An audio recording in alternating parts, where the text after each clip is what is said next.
Hey guys, Kineton Gaming here. Just going to do a little basic tutorial for you today, showing you how to select certain files. Okay, now what I'll do is I'll just, I don't know, go anywhere. Where should we go? Documents? Right.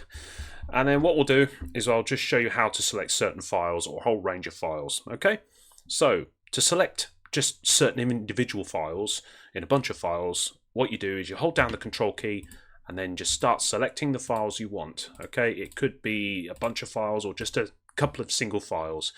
Now, that's the files selected. So when you want to decide what you want to do with them, what you do is go into, like, hover over one of the files, right click, and then you get your options as to what you want to do with them. And this will affect all the files that you've selected. Okay, so you can copy, cut, send to Bluetooth device or mail recipient.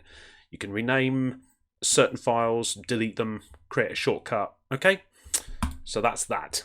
Now the next thing I'm going to show you is even simpler. To select a whole range of files, a whole bunch. Okay, what you do is you click on the first file and then say you want to just select these files here. Okay, what you want to do is hold down shift, this time shift, that's left shift, and go to the last file and click, and it will select all of them. Okay, let go of the shift key, and then again, same idea. What you want to do is right click, and you can send them wherever you like. OneDrive, share them with people, scan with Microsoft Defender. You can send it to a Bluetooth device, copy, delete. Okay, there you go, simple as that. All right, I just thought I'd do a little tutorial for you.